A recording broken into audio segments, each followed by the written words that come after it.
So, good morning guys. It's your boy Rex, estudyanteng simpleng estudyante.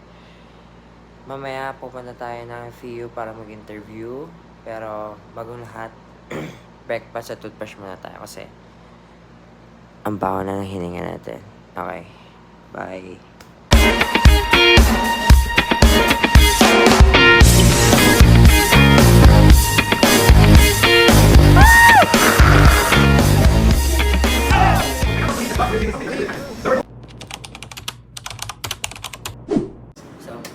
So, hello guys, si Glenn. Nice meeting you again pala pare. So, tell me about yourself na Mr. Jing. Sorry, hindi kasi ako sanay tawagin siya na Mr. Jing kasi tropa ko siya dati. So, yan, tell them about yourself. Hello, I'm Glenn Luis Ching, 19 years old. I'm currently studying here in the Philippines. Hindi po ako foreigner. Foreign ginger lang. Balikbayan box lang po ako. And kababata ko po siya. And kaibigan ko po si Mr. Rico. So, yun, tama na, yun, magkaibigan kami ng kababata ko siya. So, grade 1 hanggang grade 6 magkaibigan kami. And then, since there's a stepdad niya, lumipas siya sa US. So, yun, how was it going back here studying uli? So, parang, dito mo ata tinuloy yung college mo, no? Oo. Na-miss ko rin kasi dito sa Pilipinas. And kahit na lumipat kami sa US, dahil doon ako na rin yung ugali ng mga taga-US. So, ayun. So you are currently studying here at FEU, no? So sabi nila pag FEU daw mayaman. Ay, Totoo ba? hindi naman. Grabe talaga. Ganyan talaga mag-humble eh. Pero pag natitripan may mahangin. So balik tayo, how was your experience studying ulit dito sa Pilipinas? May na-encounter ka ba na napansin mo na you've changed in terms of your characteristics? Siyempre, nakuha mo yung ugali ng US, so iba-iba yung kultura. So ano yan? Paano mo na ano yung pakikutungo mo sa kapwa Pilipino na yun, since 6 years ka dun, no? So high school hanggang senior high, so yun.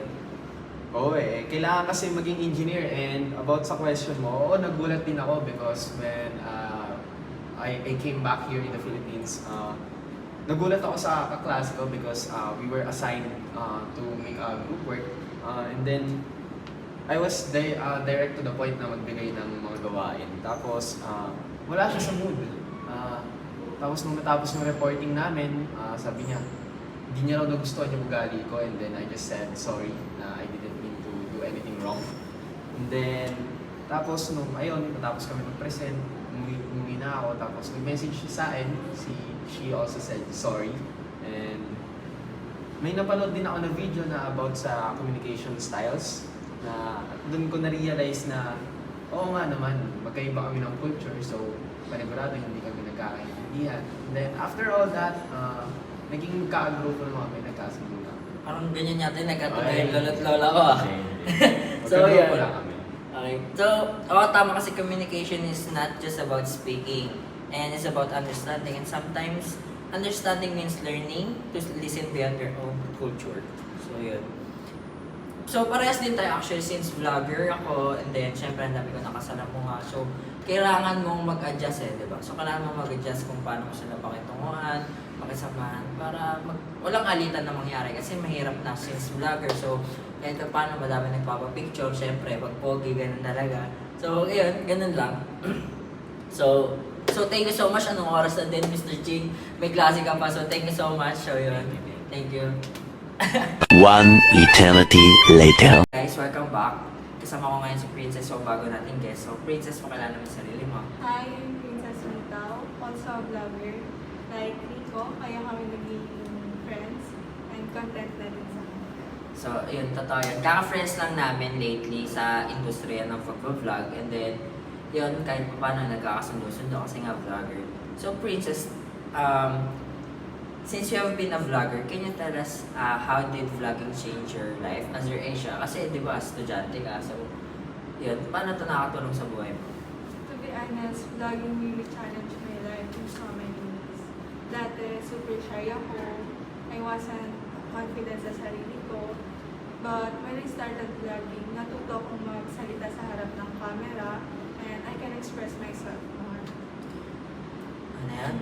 Wait. Ikakat mo na.